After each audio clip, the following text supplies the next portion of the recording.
የክርስቲያኖችን የአምልኮ ስርዓት ስናስብ በጣም የተለያየ ነገር ነው አእምሯችን ላይ የሚመጣው። ለምሳሌ ከግብፅ ኮፕቲክ ቤተክርስቲያን አንስቶ እስከ ሮም ታላላቅ ካቴድራሎች ድረስ በጣም ይለያያሉ። ግን ከዚህ ሁሉ ልዩነት በስተጀርባ አንድ የሚያመሳስላቸው መሰረት አለ። ይሄውም ሊተርጂ የሚባል እጅግ ወሳኝ ጽንሰ ሐሳብ ነው። እንግዲህ በዚህ ትንታኔያችን ውስጥ በዚህ ጽንሰ ሐሳብ ዙሪያ አብረን ጉዞ እናደርጋለን። እሺ እንግዲህ የጉዟችን ፍኖተ ካርታ ይሄን ይመስላል። መጀመሪያ ላይ ሊተርጂ ማለት በራሱ ምንድን ነው የሚለውን እንመለከታለን። ቀጥለን ደግሞ ወደ ምስራቅና ምዕራብ የሊተርጂ ቤተሰቦች እንሻገራለን። በመጨረሻም ይህን ሁሉ ልዩነት አንድ የሚያደርገው የመጽሐፍ ቅዱስ ሚና ምን እንደሆነ እናያለን። ስለዚህ የመጀመሪያው ጥያቄያችን የክርስቲያን ሊተርጂ ሲባል በእርግጥ ምን ማለት ነው? ይህንን ለመረዳት ወደ ቃሉ መሰረት መመለስ አለብን። የሚገርመው ቃሉ ከግል አምልኮ ይልቅ ከሕዝባዊ ነገር ጋር የተያያዘ ጥንታዊ መነሻ አለው። እንግዲህ ቃሉ የመጣው ከግሪክ ቋንቋ ነው፣ ሊቱርጊያ ይባላል። ይህ ቃል ደግሞ ከሁለት ቃላት ነው የተሰራው፣ ላኦስ ማለትም ሕዝብ እና ኤርጎን ይሄ ደግሞ ስራ ማለት ነው። የሚገርመው ግን የመጀመሪያ ትርጉሙ ሃይማኖታዊ ነገር አልነበረም። በፍጹም የሚያመለክተው ይፋዊ ስራዎችን፣ ለምሳሌ በመንግስት የሚሰሩ ፕሮጀክቶችን ነበር። ይሄ ማለት ቃል በቃል ሲተረጎም የህዝብ ስራ ማለት ነው። ይሄ ይፋዊ ወይም ኦፊሻላዊ ድርጊት የመሆኑ ሐሳብ በጣም ወሳኝ ነው። ቤተ ክርስቲያን በስነ መለኮት ደረጃ ሊተርጂም ስትተረጎሙ የክርስቶስ ካህኑ እና አካሉ የሆነችው የቤተ ክርስቲያኑ ድርጊት በማለት ነው። በሌላ አነጋገር ይሄ የግል ጸሎት ጉዳይ አይደለም። ይልቅስ መላው የክርስቶስ አካል ክርስቶስ ራሱ እንደራስ ሆኖ የሚያከናውነው ይፋዊና የጋራ አምልኮ ነው። ስለዚህ ወሳኙ ነጥብ ይሄ ነው። እያንዳንዱ የሊተርጂ ድርጊት ሁለት ታላላቅ ዓላማዎች አሉት። አንደኛው የእግዚአብሔርን ክብር መግለጽ ሲሆን፣ ሁለተኛው ደግሞ የሰዎችን መቀደስ ነው። እነዚህ ሁለት ነገሮች የሚፈጸሙት ደግሞ በሚታዩ ምልክቶችና ምሳሌዎች አማካኝነት ነው። ለምሳሌ እንደ ውሃ፣ እንጀራ፣ ወይን እና ዘይት ባሉ ሊታዩና ሊዳሰሱ በሚችሉ ቁሳዊ ነገሮች አማካኝነት መንፈሳዊ እውነታዎች ይተላለፋሉ ማለት ነው። እሺ፣ ከዚህ የጋራ መሰረት ላይ የክርስቲያን አምልኮ ልክ እንደ አንድ ትልቅ ወንዝ ለሁለት ተከፈለ። በምስራቅ የግሪክ ቋንቋ ዋነኛ በነበረበት እንደ እስክንድርያና አንጾኪያ ባሉ ጥንታዊ ማዕከላት የሊተርጂ ስርዓቶች አብበዋል።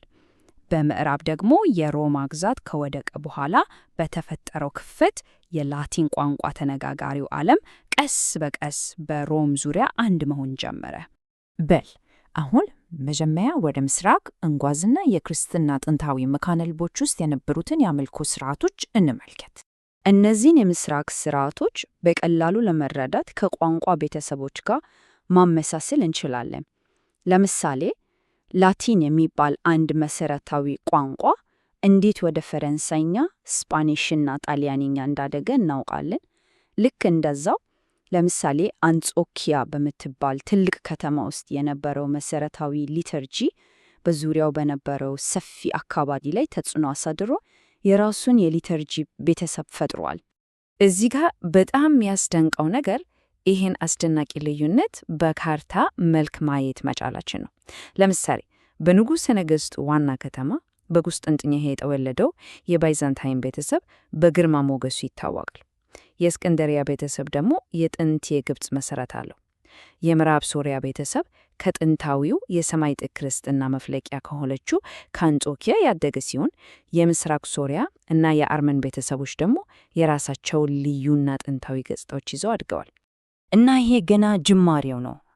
እያንዳንዳቸው እነዚህ ዋና ዋና ቤተሰቦች ደግሞ በውስጣቸው እንደ ማሮናዊ፣ ኢትዮጵያዊ እና የማላባር ስርዓቶች ያሉ ሌሎች በርካታ ልዩ ስርዓቶችን ይይዛሉ። ይሄ ለ2000 ዓመታት ያህል የተሸመነ እጅግ በጣም የበለጸገ የአምልኮ ምንጣፍ ነው ማለት እንችላለን። አሁን ደግሞ አቅጣጫችንን ወደ ምዕራብ እናድርግ። እዚህ ላይ ያለው ታሪክ ከምስራቁ ልዩነት በተቃራኒ ቀስ በቀስ ወደ አንድነት ያመራ ነው። የሮማ ግዛት በምዕራብ ከወደቀ በኋላ የተፈጠረው የፖለቲካ ክፍተት የሮም ቤተ ክርስቲያን እንደ አንድ አድራጊ የባህልና የሃይማኖት ኃይል ሆና እንድትወጣ አድርጓታል። ይሄ ስላይድ ደግሞ ያንን ሂደት በጣም በሚገባ ነው የሚያሳየው። መጀመሪያ ላይ ምዕራቡ ዓለምም ልክ እንደ ምስራቁ የራሱ የሆኑ የተለያዩ ስርዓቶች ነበሩ። ጋሊካን የሚባል ሰልቲክ የሚባል ብዙ ነበሩ። ከዛ ግን በ8ኛው ክፍለ ዘመን ላይ ንጉሠ ነገሥት ሻርለማኝ መጣ። ይሄ ንጉሥ ግዛቱን በፖለቲካ አንድ ለማድረግ ሲፈልግ አንድ መሳሪያ አገኘ። ይህም የአምልኮ አንድነት። እናም የሮማን ስርዓት በመላ ግዛቱ እንዲሰፋፋ አደረገ። ይሄ ሂደት እንግዲህ ለዘመናት ከቀጠለ በኋላ በ6ኛው ክፍለ ዘመን የትሬንት ጉባኤ ላይ የሮማው ስርዓት ለመላው ምዕራብ ቤተ ክርስቲያን መደበኛው ይሄ ነው ተብሎ ተደምደመ። የሮማው ስርዓት ከሞላ ጎደል ሁሉንም ቦታ ቢይዝም ጥቂት የሚገርሙ ልዩ ሁኔታዎች ግን ተርፈዋል። ለምሳሌ የአምብሮዥያ ስርዓት ዛሬም ድረስ ሚላን ውስጥ በንቃት ይከበራል። በተጨማሪም ሞዛራቢክ በመባል የሚታወቀው የጥንቱ የስፓኝ ስርዓት በስፔን ቶሌዶ በምትባል ከተማ በአንድ ልዩ ቤተ ጸሎት ውስጥ ብቻ ተጠብቆ ይገኛል። ይህ ከሮማ በፊት ለነበረው የምዕራቡ ዓለም የሊተርጂ ልዩነት ሕያው ምስክር ነው። እንግዲህ በምስራቅ ያለውን አስደናቂ ልዩነት፣ በምዕራብ ደግሞ ወደ አንድነት የተደረገውን እንቅስቃሴ አይተናል። ነገር ግን እነዚህን ሁሉ ወጎች አንድ ላይ የሚያስተሳስራቸው ነገር ምንድን ነው? መልሱ ለሁሉም ሊትራሎች እንደ አንድ የጋራ ንድፍ በሚያገለግል አንድ መሰረታዊ ምንጭ ውስጥ ይገኛል። ሁለተኛው የቫቲካን ጉባኤ እንዳስቀመጠው በሊተርጂ አከባበር ውስጥ ቅዱሳት መጻሕፍት ከፍተኛ ጠቀሜታ አላቸው። ከኢትዮጵያ ደጋማ ቦታዎች እስከ ሮም ካቴድራሎች ድረስ ያሉት ሁሉም ስርዓቶች ውስጥ መጽሐፍት ቅዱስ እንደ ምንጭ ያገለግላል። ንባዎቹ፣ የሚዘምሩት መዝሙሮች፣ ጸሎቶቹ ሁሉም ከመጽሐፍት ቅዱስ የተወሰዱና በመጽሐፍት ቅዱስ መንፈስ የተቃኙ ናቸው። ስለዚህ ዋናው ነጥብ ይሄ ነው። ሊተርጂ ዝም ብሎ ስለ መጽሐፍ ቅዱስ የሚያወራ ነገር አይደለም።